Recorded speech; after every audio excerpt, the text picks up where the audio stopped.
Hey guys, this is an exciting podcast. So our guest for today is Sahil. Sahil is an EB1A recipient, and today we are going to go deep into his story about how he came to US, what challenges he went through, how he secured his EB1A green card. On top of that, he also coaches people today on how to get their extraordinary green cards and to provide support to our community. If you are one of the candidates looking into O1, EB1A, and similar extraordinary visas, send a copy of your resume to my email at omkarhelps@gmail.com and I will review it. And if it looks promising, we'll send it to Sahil's team for a review where Sahil's team will tell you exactly what you need to do to get the visa you desire. But I'm really excited for you to listen to this podcast because I personally learned a lot from his story. I hope you enjoyed. See you on the podcast. Sahil, how are you doing, man? Hey, how's it going, Omkar? I'm good. How are you? I'm doing fantastic, brother. Thank you. Thank you for being here today on a wonderful Sunday, taking your time for us. Yeah, man, for sure. Awesome. So, Sahil, tell me about yourself, man.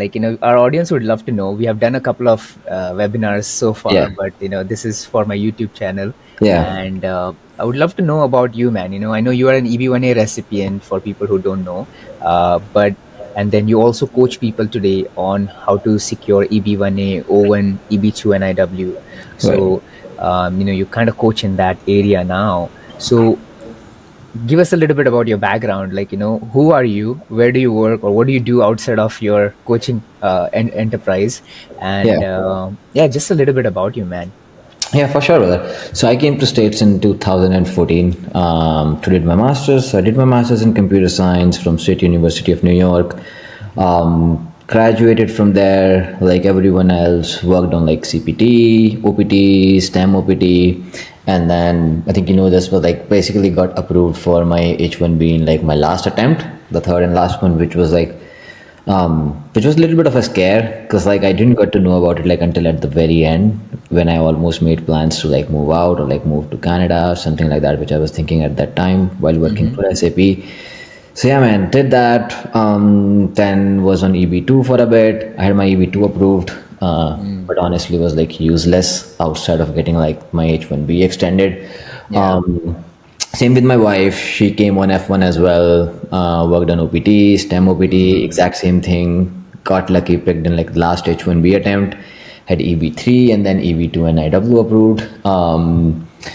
So like that's like in a brief nutshell. I've worked at various places like over last few years. I worked at Universal. I worked at SAP. I worked at Carta. I've been working at Maven. I have like this. I have like 3 companies that I've worked on so far, like which are my own companies. A couple of them were in India, Trade on the House and Boy Lift. My mom has a staffing firm where I used to help her out.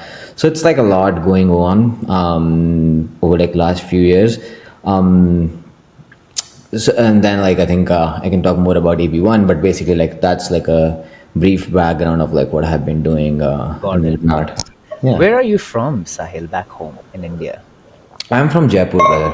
Okay. Nice. Yeah. I was born in a small village in Rajasthan, but all my family lives in Jaipur. But we moved a lot because my dad was in marketing. So like every year I would be in new school. So like I lived in New Delhi, lived in North a lot. So like I lived in Delhi, lived in Jaipur, lived in Karnal, Faridabad, lived in Haryana for a while. So like wherever my dad used to move, like we used to move. And like the worst thing about all of it was like every year we'll like get into a new school, me and my younger brother, and like in the middle of the session. So like September and we are going into like a new school and like we don't know everyone. So yeah, initially it was difficult, brother. Because like initially we used to feel like, okay, this is too much. We don't have friends over here. And like everyone have their own groups and we are like outsider trying to, like get in. But then like after a few years, as we like came into like this middle school zone of like 4th standard, 5th standard and whatnot, then it kind of became easy. That at that time, like we were so kind of used to it. Like we'll go and like try and make impression on like the day one, because we know like either it's like we do something and get in, or we'll always be outsider here. So like that was our journey growing up.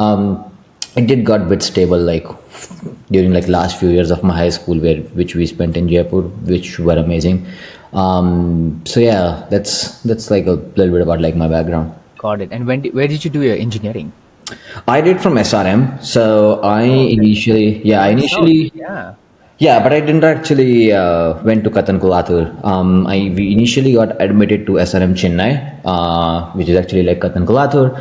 I was there for like 2 or 3 weeks, but then I decided to like move down to the Modi Nagar branch, which is like on Delhi Meerut highway, because I wanted to like study computer science, and they were offering me like something else, like electronics or something in the Chennai campus. I was like, I probably want to go and study computer science. And also, I was young at that time. So, like, I wanted to be near Delhi, have a good Yeah. life and whatnot. Like, what a 17-year-old would want.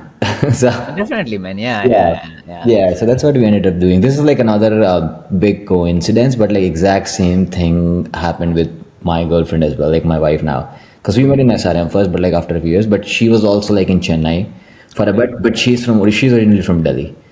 So she moved there for a month, but then she eventually was like, no, I probably want to be closer to like my parents and like be able to take care of them. So then she decided to like move to like SRM, this campus, like the Modi Nagar campus. And like that's how we ended up meeting like in final year. Oh wow. Okay. So Yeah. then you guys came together to America like around same No, we time. did not. She had no plans. I came first in 14. Okay. And then she had no plans of like coming here, but then eventually she decided to come by as well. So she was here, I think, in 16, like she was like a year or like three sem, something like that after I initially came in. Oh, Yeah. same college? She was in Texas A&M first. Okay. Okay. Okay. Yeah, and then she took transfer to like State University of New York because like I got a job out of school in the same city. So like I was working at Universal right out of school. So she was like, okay, I should probably like take transfer and move down there because it wasn't making sense for me to be in New York and her to be in Texas. So Yeah, yeah, makes sense. Makes yeah, sense. Okay, man. Interesting story. Yeah, yeah, that's pretty yeah, cool. Okay. All right, dude. So tell us, like, okay, so now you come to US. I want to know a little bit about your US journey, man. yeah, So what did you study at? So it's SUNY, right? SUNY, yeah, like yeah. State University of New York. Like, so what did you study there? And then, how was life for you there? Like coming from India to US? Yeah. Yeah. Yeah, it was fun, brother, honestly. So I did my master's in computer science. So yeah, I think the course was amazing. I think Binghamton has like one of the best courses and one of the Yeah. best professors. So like I think in terms of like education, it was great. But the general challenges are the same, right? Like first and foremost, it's ridiculously cold for people who like haven't been to like upstate New York. Like you're looking at like -20 or something like that. It Yeah. snows. So like we used to be like in a house arrest for like a week straight because you cannot Yeah. go out because it's snowing like crazy. You can't You see your guys also have car. 6 feet of snow and stuff like Yeah, that. yeah, 6 feet. Like you won't be able to see your car. So like the worst thing about like going to job in upstate New York was like you need to like leave your home 45 minutes before just so you can scrape the ice out of the car and then basically go out. So yeah, I think that was one thing. I think the weather in itself was like a challenge. But it was fun as well because it was like something completely new to us. And I met amazing people there, like folks who were like still my friends, working with them. This was actually like the first time you kind of like take assignments seriously because like, as you know, like the courses in India are not really like, you can get by not doing a lot. So yeah, that's what like a lot of us were doing back in bachelors, trying to like just do whatever we want to do and get through the course. Versus now all of a sudden like you're presented with like all of these problems which were like pretty interesting to like solve and whatnot. So like that's where like the actual learning came in. So yeah, overall great experience, brother. And not just in terms of like the courses and studies, but also like how it changes your like perception about life and like the broader level of like knowledge that you understand and the things that you gain from like meeting all these different people from different countries and whatnot who are part of like the same course as you. So all of that like helps you a lot, I feel, like outside of just the courses that you do. Mm-hmm. Got it, dude. So I want to really like I think you mentioned you have started a lot of enterprises, a lot of businesses along the way. I want to talk a little bit more about that as well because there are a Yeah, lot of people who come to US and obviously they want to get to find a good job and stuff like that, but then eventually their goal is like, hey, they want to do something outside of that, and then right. like the visa situations don't let us do that, and Yeah, so I want to ask you like, so okay, uh, while you are doing all of this, I'm sure you have the entrepreneurship bug. Right. What were you doing? Like, were you doing something else while you were doing all of these things? Like, so you studied for a couple of years and you graduated, you got a job at Universal. Correct. So you got a job there right out of graduation. Right. What did you do there? And then, like, were you doing something while you were working there? Like a business or Yeah. something? Yeah. Yes, I think like with Universal, we used to build like these multi-million dollar machines which were responsible for like circuit assemblies. So like your iPhones, right? So when you open your iPhones up, you have like an entire circuit board with like various different components on top of it. So like these were the machines where you can like plan a circuit and a component, and you basically pass that on. It programmatically will basically assemble all of that for you. That's what like Universal was doing, like building out a lot of these machines. So I was working on a lot of that functionality. Most of my startups at that time were like based in India, because like technically you're not allowed to have a company in United States. So I think the first one that I kind of like started working on, which was like a huge failure, was basically tried building a nutrition app. Because like I think you probably know, but like for others, I'm really into like fitness and nutrition and whatnot. So at that point, I found this big gap in US market where it's like in India, like if you go and get a gym membership, you have like flow trainers and whatnot who's gonna like help you out and like help you train. In some gyms, you'll also get like a nutrition plan and whatnot. And in the United States, nothing. Like you basically pay a lot of money just to like go in there without any guidance. So that's where I thought like, hey, this is a space where people like build up something like a small nutrition app, and then maybe eventually add like workout programs and whatnot into that, and we can like capture the market. But I think it's just like that's like the first time I realized that like the first step of like building this company is going to be dedicated time and resources to it, which obviously I did not have that time, because like you have student loans, you want to like pay those loans out and whatnot, and it's not like really easy to build out this completely, especially like when you're doing this alone.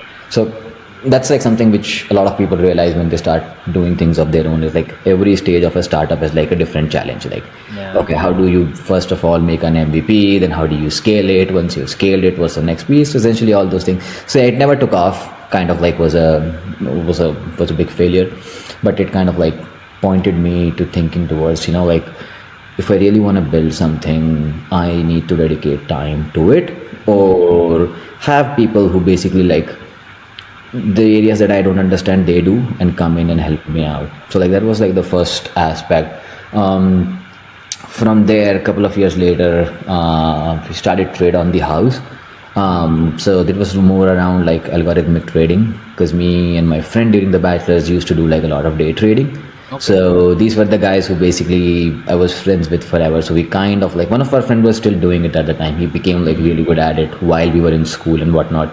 He was completely focused on like still trading and whatnot. Got it. So with him, we built this product out. This was the first one where he kind of helped me understand like, how do you really scale a business versus like just building like an MVP and trying to push through it. So he helped me hire a lot of people, and we were doing this in India basically. Like this entire thing was based in India. So yeah, that was like the second thing which we did. We ran this for like 2.5 years and got a good exit out of it. Without disclosing the numbers, like we basically were able to like get that company pretty profitable, and eventually like got out of it. Because I think the reason we got out of it was like we were at a point where it's like, okay, now if we need to scale this thing, we probably need to hire like at least 200 people. And it was like, okay, that's not going to be possible, because it was like a lot of work, and like all the different exchanges work very differently. So it's not like a one solution fits all sort of a thing. So that was the third thing. And then like we started building out Boylift. This was with my brother, which is like a shoe company which we are working on from like last couple of years. Again, without disclosing too much about it, it's like still into like R&D phase. We thought like the R&D would be done in 6 months, but it's almost like 2 years, and we are like still not done with R&D because of like all the issues that have come across while building this brand out. But hopefully we'll be able to like wrap that up. So yeah, bro, like that was like most of it. And then my mom used to run like a staffing company. She still does, but she's kind of like getting old now, so she does not spend like too much time on it. Runs this in US or India? That's the one in US. Okay. Yeah, that's the one in US. Is this like an IT staffing, or what kind of staffing it is? Yeah, this was like IT staffing specifically. It was more around like initially supply chain and manufacturing rather than like technology. Because like the time she started, there were like a lot of technology staffing firms where you'll be able to find like tech people and like developers and whatnot. But not a lot of people who basically are into like supply chain and manufacturing engineers and whatnot. So that's what like her specific niche was with this company. We used to help her out like here and there with like things that she needed, but like it was mostly on her. And also like I was on H1B, so like I didn't want to do too much with it. I see, man. Yeah, understood. All right, dude. So, okay, all right. So, you had been doing this. So, tell us a little bit about your H1B now. So, you're working at Universal, and did you? This where you went through your first, second, and third attempt, or what happened No, I there? When moved. were you? So I had my first at Universal, and then I moved out of there after like first year because that was like an out of school job where you gain like the basic experience of like how to do things. And then I moved to SAP, Okay. and I So, had you're my, a software engineer there. I was at SAP. I was a senior test automation engineer, so I was doing a lot of automation at SAP. Okay. Yeah, so that's where I moved to SAP, and I did my second and third H1B attempts at SAP. So that's where my third attempt got picked up when I was at SAP. Okay. Yeah, that's what I was telling you, that story of like how I was like, did this go through or not? Because like a lot of my friends did knew the decision and I did not. So I was still waiting for a couple of weeks, and then finally I had a chat with my manager. I was like, hey, what do we do now? So he said like, hey, we have a team in Prague, Czech Republic, and we have a team in Canada. So maybe figure out if you want to move to like one of those countries. And like I was talking to like my girlfriend at the time, so she was like, okay, dude, like I moved from Texas to New York. Now I moved from like New York to DC, and now you want to move me to Canada? Like this is not something I want to do. So Yeah. but I had no option. But was glad that it came through, and we didn't have to like pull that off. Got the H1B last Yeah. year. Okay. Yeah. So, dude, what is your master's again in US? then? Computer science. Okay. That's interesting. So, you from computer science, you went into testing and stuff like that. Right. So, Yeah. more of like hardware, right? You're into hardware there. No, not really. So I was in hardware at Universal. So like this is another. Actually, that's a good question now that you ask. So like a lot of time people who comes to me with like for like an EB1A Yeah. is concerned like, hey, like I don't have like a chain of experience which relates to like the same thing, because I was doing something and then I was doing something else and then I was doing something else. So that's where it becomes important to find a common thread of how you tie a lot of this together. Because like if you look at my domain, Universal was completely different. Universal was more into the field of like, hardware machines and whatnot. Then SAP, I was at SAP Concur, so that's like their travel and expense management platform. So I was totally into the travel world. Then I was at Carta, which is private equity, so I was totally into the private equity world. And then Maven was around trucking operations and like supply chain and whatnot. So they are all totally different domain. That's where like I think the niche component comes into play, where of like how do you create your story? Do you want to talk about like your technical skills or like the domain or like the project or like the national interest? So you have to figure out what are those components amongst these all four where you can pull in and like create a story. So like that was also like one of my biggest pain point when I started preparing my petition. Because like, okay, what do I talk about? Like, what exactly do I do? Because I do so much. It's like nothing is aligning. So I was so confused for like first few months until I like finally was able to figure out one aspect of like how do I want to relate this. Got it. Bro, I want to know a little bit of your timeline, man. Like, I want to make sense of this. So, okay, 2014 you come, 2016 you graduate, 2016 to 2017 is Universal, 2017 you move out to SAP. Correct. Yeah, so basically 2014 to 16 masters, 16 to 17 at Universal. Then I moved out to SAP, was there for a couple of years. Then moved to Carta, was there for like 2 or 3 years. And then... So 19 you go to Carta, and then... Correct. So and then since 21, I'm at Maven. Okay. So then tell me, bro, when did you start your EB1A journey where you're like, man, maybe I need to look into something else? But then first of all, like, how did you find out about EB1? And then like, what was the process like first 1-2 months? Well, what were you thinking? Like, okay, why do I need to go after this? Yeah, I had no idea, brother, honestly, about EB1. My first instinct was I wanted to get out of the H1B rut because of like a few different things.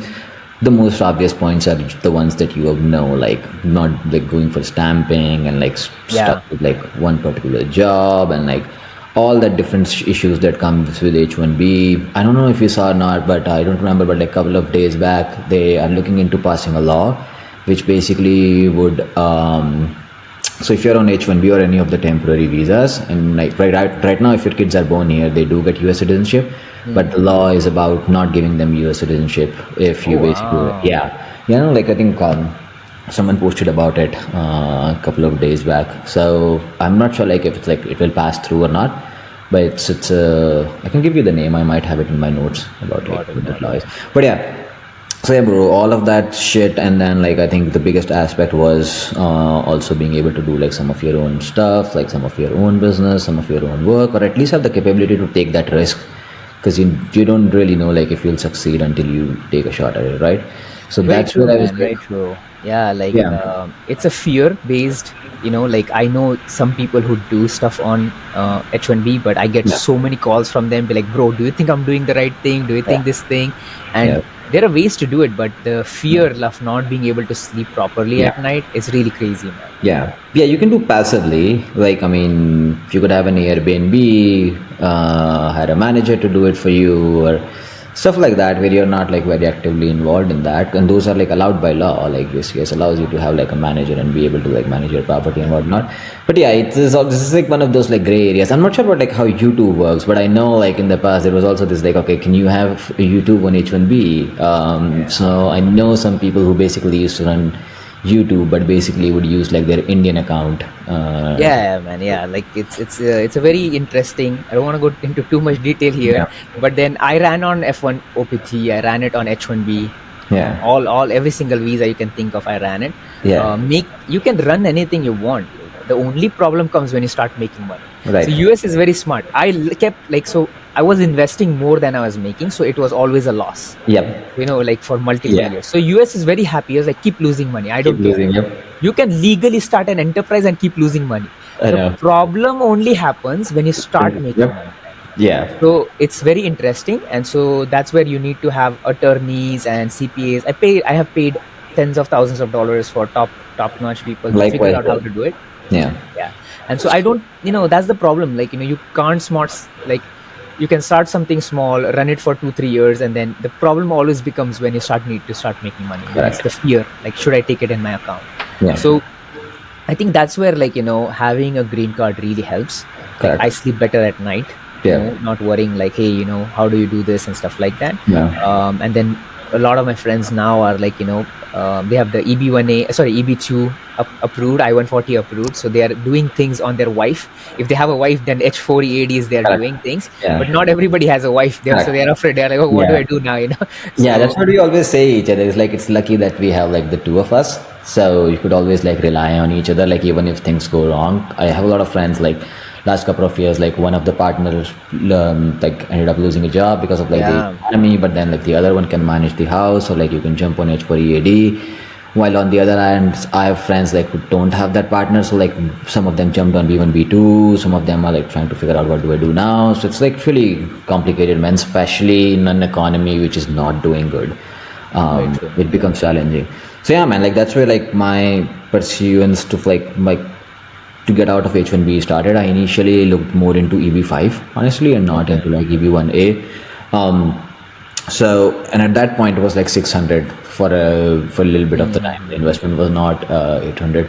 So, It's 2021. Yeah. yeah, sometimes around that. So that's where like I looked into EB5, and then like talked to one of my uncles, like was a friend of my father, and he was like, okay, I can give you the money, and like you can pay me back like with X% of like interest rate, and like you have like all of these projects which you can like put your money in United States for EB5, and you get like a 5% in return, or like whatever they offer. And we're like, okay, even this is like couple percent higher than what would I have to do.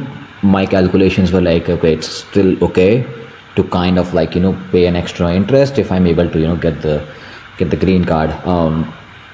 But then I realized, like, I talked to a few attorneys, and then I realized that basically they charge, most of them charge like per source of income, because it needs to be like very strongly tied of like where you're getting this money from.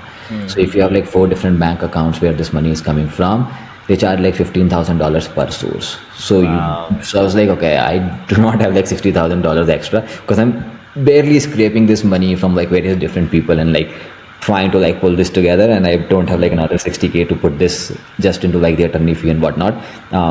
So that's where I was like, okay, this is not gonna work out. And then I started looking into like what other alternatives can be there, what are the options and whatnot. And then I finally came across like a ebook or article sort of a thing online. This was by a Chinese girl who got EB1A approved. I don't remember her name, but that was like the first writing which I found, and I tried going through like some of her thoughts. It was very well written, but obviously it was like very generic. But that was something where I started looking into it seriously, and I would say like the biggest thing I was able to get out of that was like, how does your niche work, but not really about like how do I tell my story and whatnot. But that was the first time it kind of opened up my eyes to like, okay, it's not just about what you do, it's about like what impact you are trying to make, the industry that you work in, how does it relate to like national interest and what. So all of those components were like the first time where like, okay, I need to think about it from the perspective of like all of these items, and not really from the perspective of like, like automation or like whatever work I am doing. So that's where like I started looking into that, and then I just was on internet for like at least 4 or 5 hours a day, wasted insane amount of time and money. I know you said you joined some courses, right, dude? You don't have to name them, but I know there are some of popular ones. What was your experience in like them? I like it was so popular in around, the person I'm talking about, like about 2021, 21 maybe, like towards the end of the pandemic, 21, like things started opening, and then his thing would start popping up. I had like 100 people who have reached out to me like, hey dude, I'm joining this course, it's $6,000, $10,000, and then this guy got his EB1A, and the tagline was, you don't have to have a PhD to get an EB1A. That's what something they were promoting, and it felt like a lot of people ran towards it, and so, but out of those hundreds and hundreds of people, nobody was able to successfully get it through it. It just felt like they joined this fancy program where they just learned a lot about EB1A, but were not able to apply it.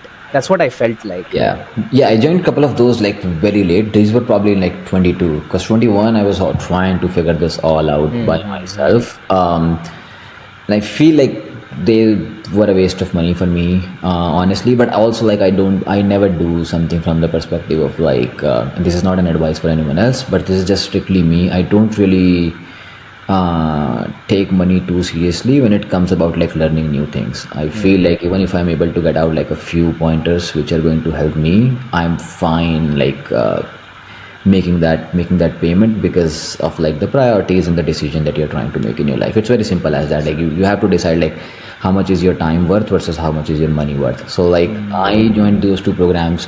One was like pretty like a not really a program, but like a book sort of a thing that you could buy for like, it wasn't expensive, like $200-$300, which was okay. I think that the Chinese girl's book was like much helpful, whatever that was. And then the second program was more like from the perspective of, sorry, my Google just reminded me it's time to have lunch. Okay, nice.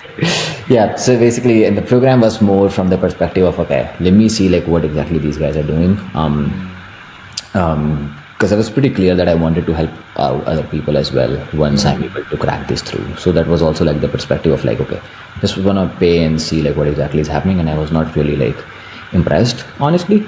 But it's totally okay. But yeah, man, like that's how like I spend my time trying to like figure this out. I think like the biggest issue was figuring out vendors, what to do, what not to do, how do you get an award, like what award counts, where do you find them, can you pay and get an award, but then like what's the value of it, what sort of like membership. And at that time there was also a Discord channel I should give a shout out to. I do not remember their name, but I know the guy who used to run that also runs like a hackathon now. So I think huge shout out to him. His Discord communities. I think he still has the community. It's pretty cool, where you could talk to like other people who are trying to go down the same boat and figure out what can you do and what you cannot do. So yeah, I think it just took me a lot of time in terms of like figuring out every single aspect of like what works and what does not work, and like how much, where do you go, how do you publish papers, how do you write papers and whatnot. I still believe that I had like a little bit of like an edge in terms of like sustained greatness, because I did had like 3 research papers which I wrote in 2012 and 13. Okay. Oh, as an One, undergrad, man. Yeah. yeah. During my undergrad, I like wrote out 2 or 3 papers. So like they helped a little bit in terms of like creating, like a more sustained chain, because like you need to show like you have been doing some of this stuff for like a longer period of time and not something which you're trying to pull together like very quickly. Very cool. So yeah, like it's like it was a lot of pain, honestly, but overall it worked out. And probably like if I had someone who would like walk me through, like if I had a program like my own, I probably would have like been able to go through it very quickly, and also wouldn't have wasted like so much time on it, because like at that time it was like almost impossible for me to put my energy anywhere else, because like I go to work, even at work, like if I get like an hour or so, I am researching or doing something, or like if I'm working on a topic, I'm keep jotting my notes down on it. I come back home, we have a coffee or something, and then again I'm like working a couple of hours on this, and then dinner, watch TV, go to bed. And then on the weekends, usually I would dedicate like the entire Sunday on some of these tasks, and basically sorting it out. One thing that most people should also try is to see like if they have a spouse who's like in similar field or have like some sort of understanding, you guys try and work together on it, because that's gonna help you out and distribute the load a little bit. So the way we used to distribute it is like, I mean, right now, like you don't need to do under requirement and whatnot, but she would help me in terms of like, finding new opportunities of like, hey, what conference is happening, or like what's something new, maybe you could try this and whatnot, because we are not exactly from the same field. So she could not really help me out with like the technical details or like whatnot, because she has a different field and I have a different field, but there is still a lot which she could do, and then help me out. So like that's the job she took of, like trying to figure those out and like sending them my way, hey, try this and this. So yeah, Got it. that's what my journey was. Okay, interesting, bro. Tell me a little bit about how much investment you did during this time, like just to like figure out all these programs and stuff like that. And then tell me like what was the investment in like these programs to learn, and then second is tell me your investment in like how did you publish these papers and stuff like that, because that does cost some kind of like it does, so I wasted a lot of money. Tell us about it. So there are a few different things to this. One is like so in terms of like publishing your papers, I was like, okay, I probably need to publish them in like really good quality journals. But then the problems with those is like, if they are like open access, you're looking at like the fee of from like minimum $600 to $900 per paper, and goes up to like $4,000. I still probably have like list of like what each journal basically cost to publish them. So that's an insane amount of money. Another is like a quick hack which I can tell your audience is like, some of these journals which are not Q1 but are like Q2 level journals would also have like an option of country as like your affiliation. So always choose India and don't choose United States, because it doesn't really matter from the perspective of like publishing your paper out. But like as soon as you select India, your publication cost goes down, because like they charge based on like your country. So like you'll end up paying like 1/4 of like what you exactly are going to pay when you select US. So there's like tens of tricks like that which I now tell in the program to people, like, hey, do this, because like I ended up probably north of like $4,000 or $5,000 just for paper publications. Wow. I also ended up like north of $5,000 on like press coverages, which is like worth probably like $500 once I figured out.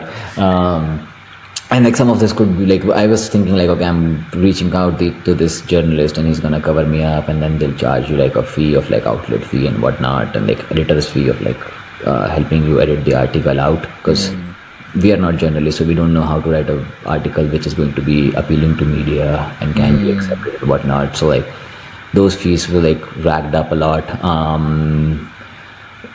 Other like memberships and stuff, like even though like you get some sort of like membership in an extreme organization, you still have to pay like their annual fee for joining them. So like all of those add up. And then I had no way of telling like which one works and which one does not work.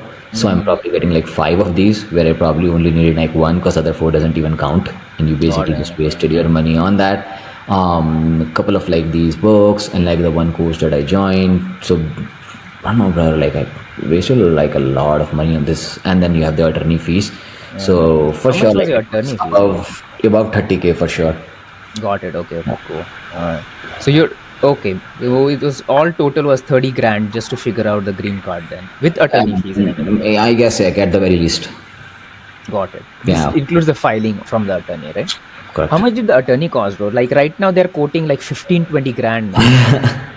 It's expensive. Like they have gotten really high in last. Yes, they have gotten 2 years. ridiculously high. I know like these attorneys like charging like 15K and 16K.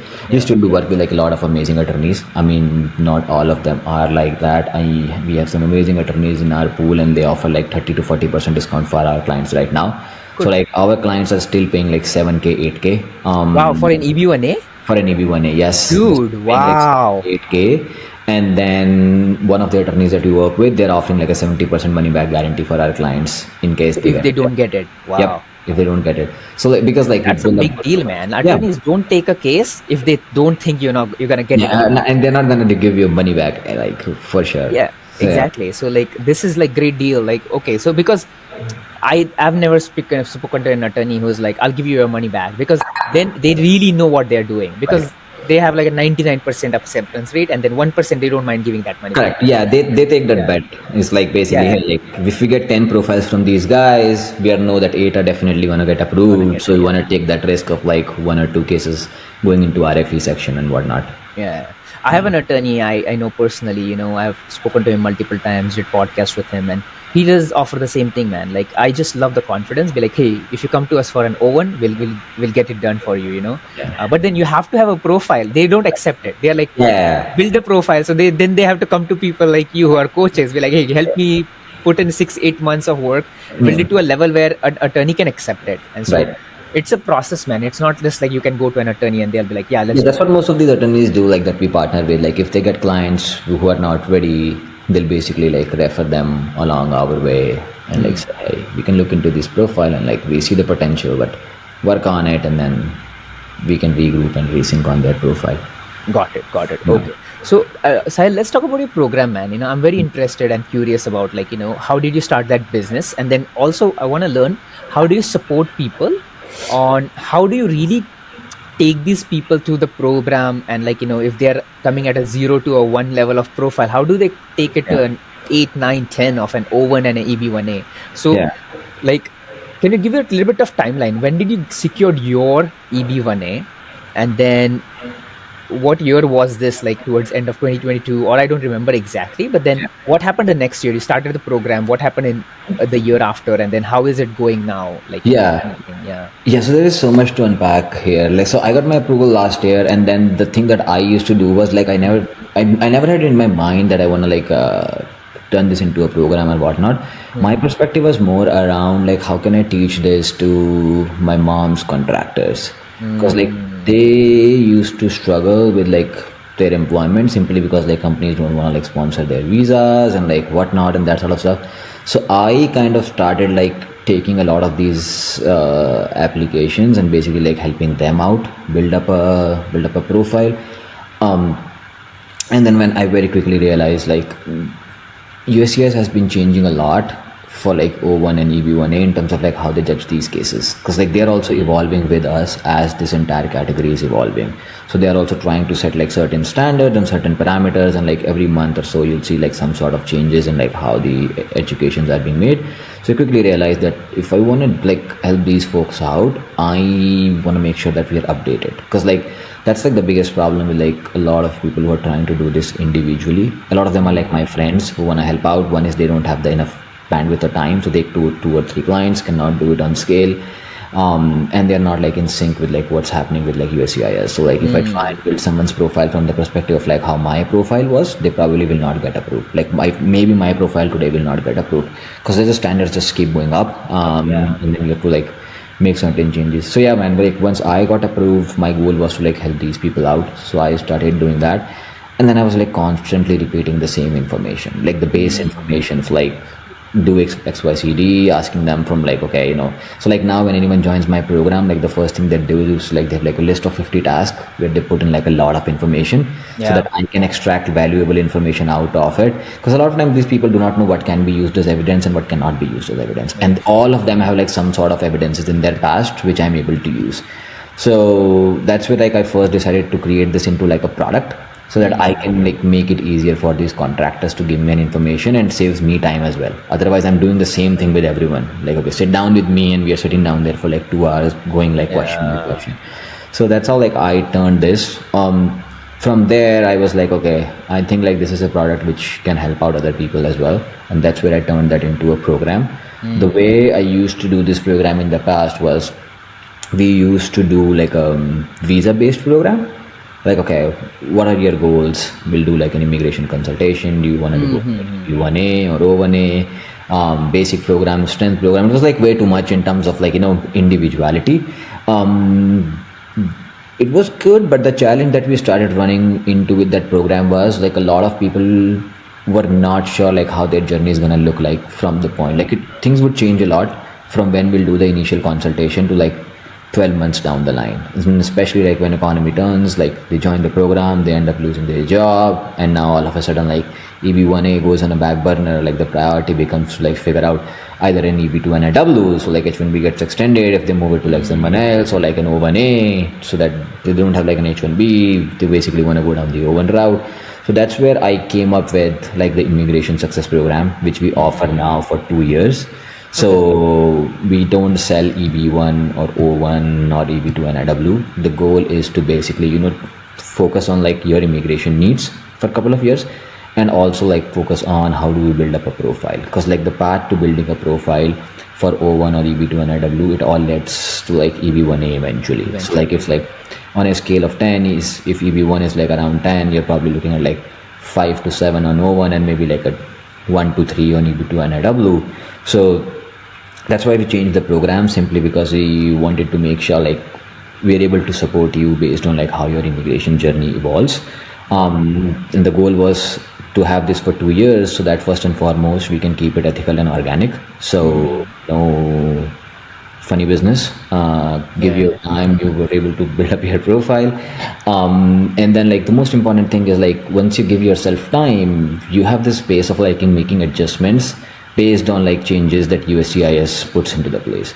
Because what happens is if you're trying to quickly ramp this up in a shorter period of time, one, you'll not be able to have sustained greatness, and second, you don't have time to kind of make changes to like how the landscape is changing. So like let's say today you get like an XYZ membership, and then tomorrow USCIS says, okay, we don't value it. Like right now there is a lot of questions around senior IEEE membership. So like whatever comes up, you need a game plan around that. So when you give yourself time, you can like make changes and adjust to like how this entire situation is going on. So like that's where like I feel like this program will bring like a lot of value, and then that's why I initially thought of like moving away from the visa and going into like this 2-year program. I do not sell courses on here, because I feel like the DIY courses are like not something which you should pay for. Like there's like a lot of information out there if you want to like just do it yourself, and like if you do like, I think like the goal should be like, if you don't want to waste money, and if you don't want to save, if you don't want to waste money, and if you don't want to like spend a lot of time into this process, like that's where we come in. Because like with DIY courses, first and foremost, like it's very generic information, it's not tailored to you, so like you have to do all of those. The biggest thing with EB1A is like having the right vendor connections and vendor procurement, which you do not get at all in these DIY courses. You do not know which publisher to reach out, you do not know which journalist to reach out, which attorney to reach out, you don't have any of that access to profile evaluations with attorney, no personalized story, no analytical support, no attorney input, no cost savings. Like it's so much time consuming that I felt like DIY courses are not going to be of much value. So that's why I've never gone and down into that right of like, recording videos and like selling those, because I felt like that's not something what I want to do. Like if you want to work with me, like you work with me and my team for 2 years, we just basically help you out through everything.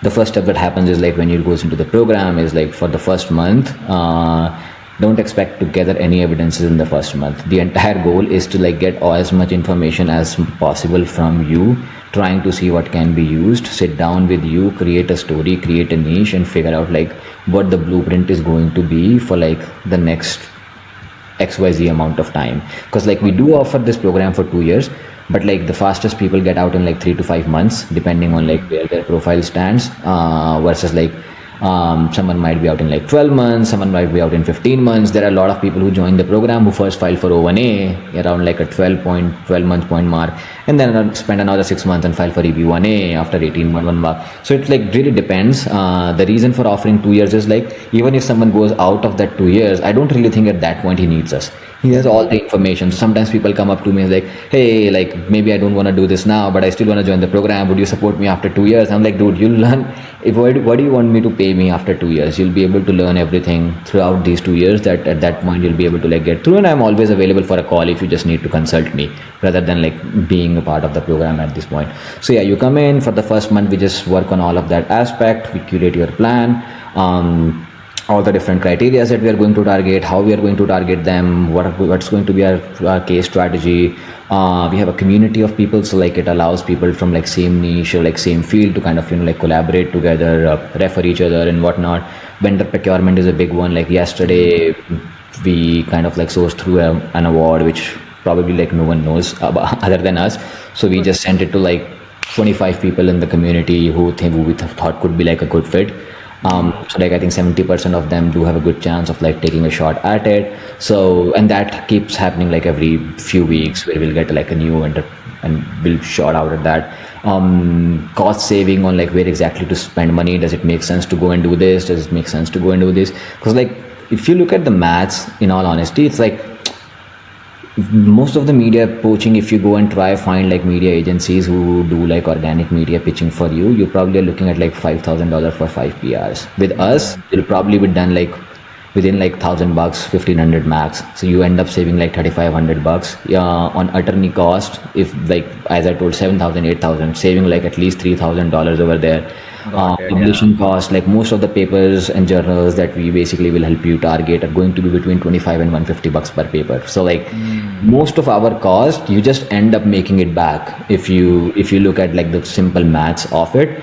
So for me, it's, I think like the way we're trying to help it out is like, you get like help of all of these people for like 2 years, where it's me, a project manager, an editor, a media poachers, like all of these like 5 or 6 people working with you for like 2 years. That just labor cost for like being there and like helping you out. And then on top of that, we do offer like a money back guarantee. So like because like we are selective in our process, so we like, very honestly, we don't take everyone in. Also depends on like how much time I have, and then also like where does the profile stand. So I think like if someone is outside of like that, even of that like 2-year boundary, then I would tell them like, give them like some general advice, give them like some free materials that they could use, and like start looking into them, and then come talk to me like after 6 months and whatnot.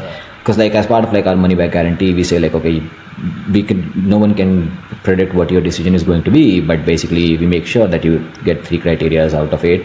In all honesty, I've never filed a case with 3 criteria. Usually we basically have like 5 to 7 going on. But we make promise that 3 will be sorted, and then also like the attorneys usually do like a money back guarantee as well. So that's how like we're running the program right now, and I feel like pretty good with it at this point.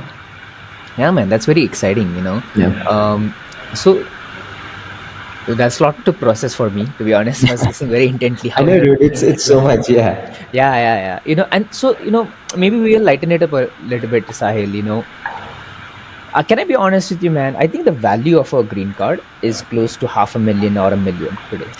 Yeah. So sorry for cutting you off, but that's like totally true. Like my wife and I think I told you that we were initially looking into the Portuguese golden visa, and now we are going towards like the Greece golden visa. We minimum investment was 250, which is now getting changed to like 400,000. So like when you're talking about like some of these green cards, like this is peanut money, man. Then this is like I know, this dude. is Yeah. not good investment. Yeah. Dude, it's a 10% raise for you, man. Like I feel like it's a very hesitance from people, because I think, because they are new in America, right? Like the people sometimes, they are like 2 years, 3 years. They don't have the 10-year, Right.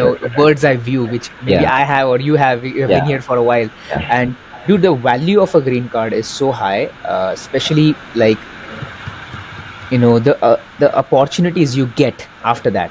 Like I'll give you an example what some of my friends have been able to do. Like, so one friend who got a green card a couple of years ago, he's buying his third property right now, and he Yeah. does everything himself, man. you know so he's able to do that. Another friend I know, he's from Amazon, got his green card last year, EB1A. He went through the that guy's program, we talked about. He didn't like Yeah. it. He went himself, connected with a attorney company. They charge him 20 plus grand, but they were like, we'll coach you on how to do it. And so they like, which is technically not allowed, an attorney cannot coach you, but then somehow they did figure out a way.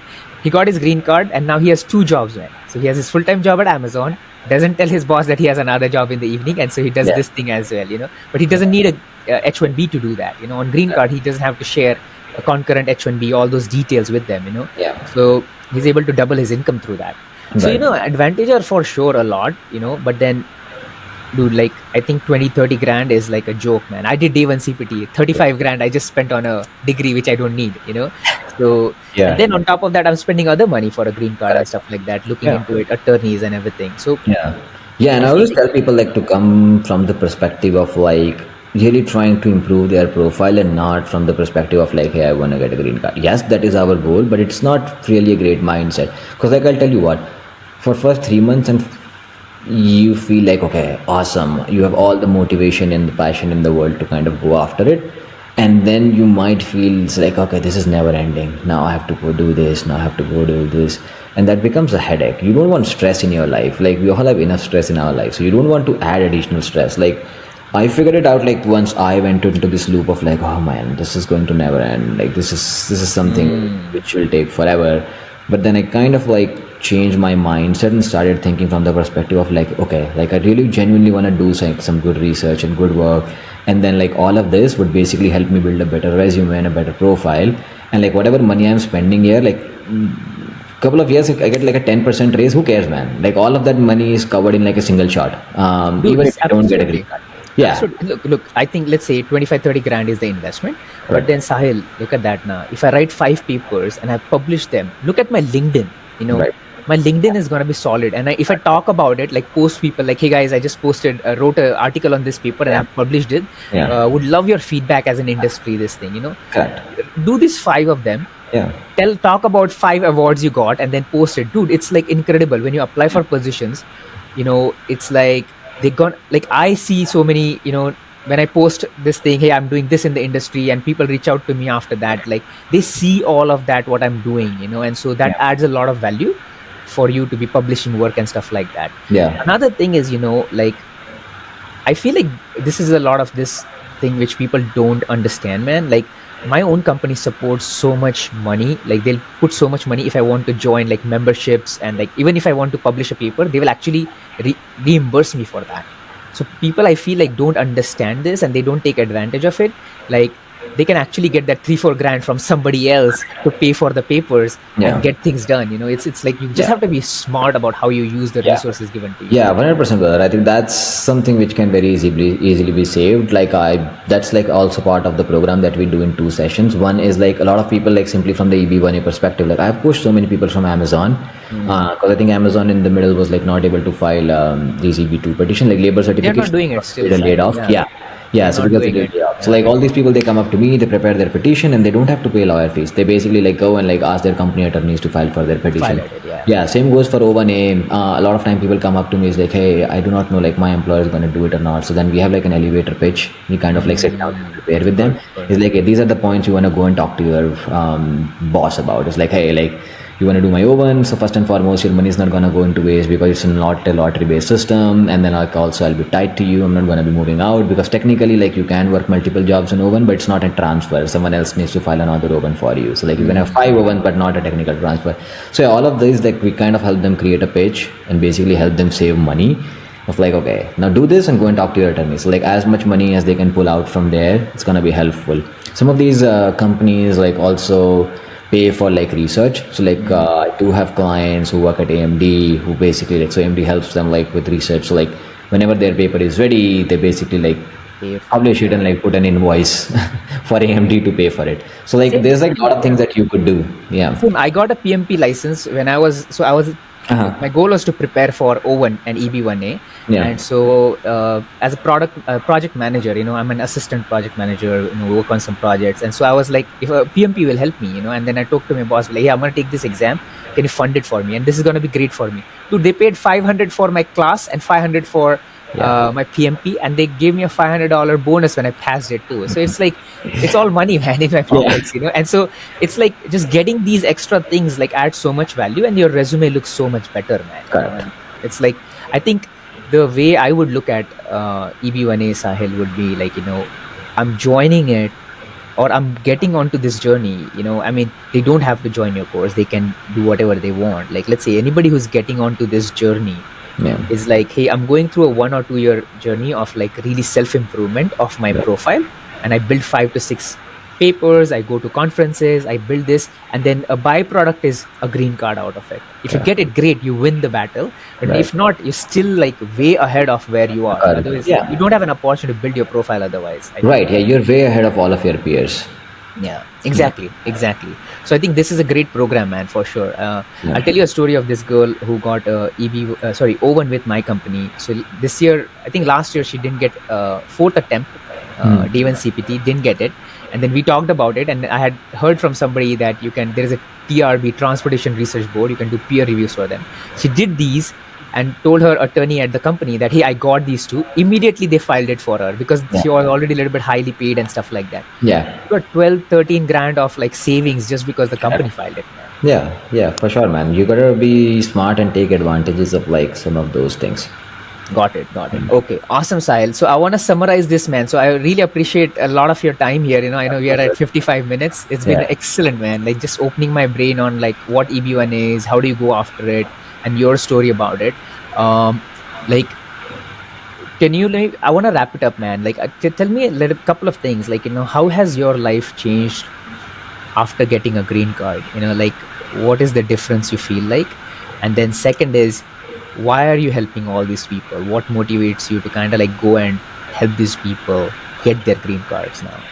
Yeah, I'd probably say, man, like I think in terms of like change of life, I think like the biggest thing is like peace of mind, which we were talking about, regardless of like, whether you want to like do something else or like you're worried about getting laid off or you have like responsibilities and kids and whatnot. And like, I'll tell you, I have a guy in my program, brother.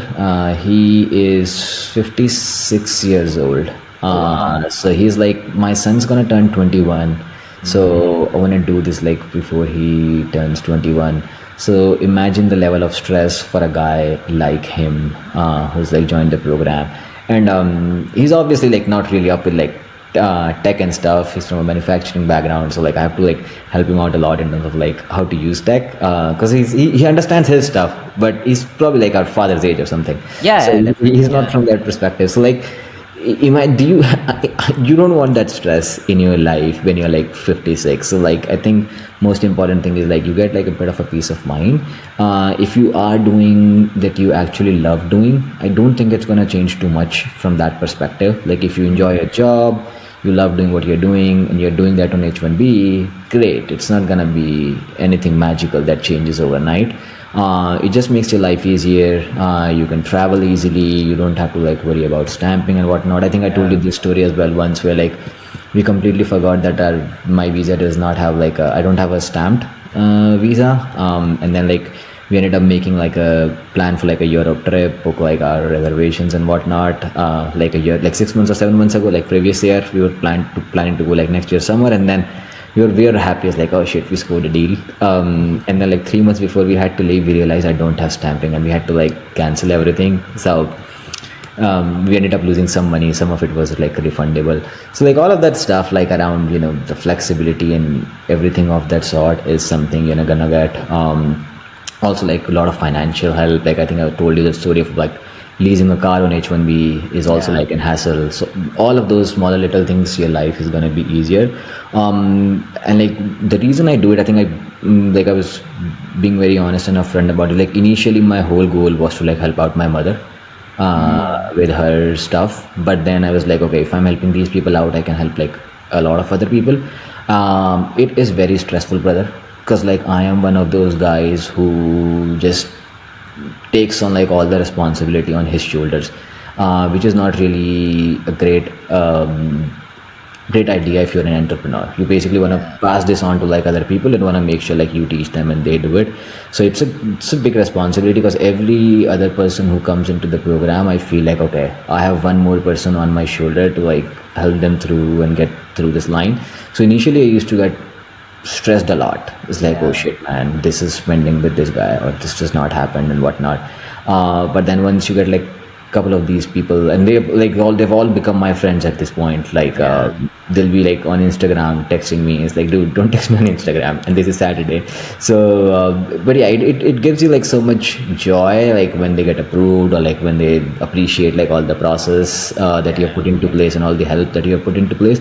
I'm telling you, like all of these guys who like work in the program, they with me, some of them, they don't even care about the result at this point, because they know like how much effort we kind of like put together into this, the both of us.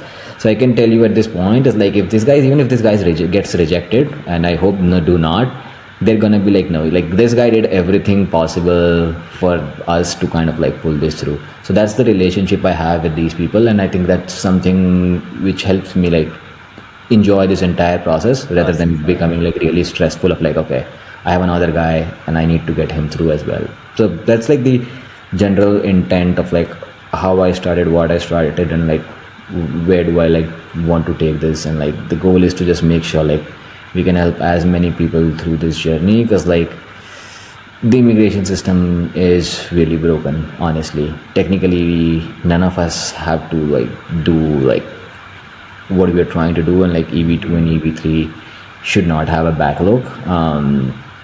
But I feel like I have a lot of friends who I talk to, and they have still not done this. Like I have a set of friends who basically were like, dude, you got approved, get us approved now. Yeah. I have a set of friends who are like, something will happen, some rules will change and whatnot. So you get both sort of people.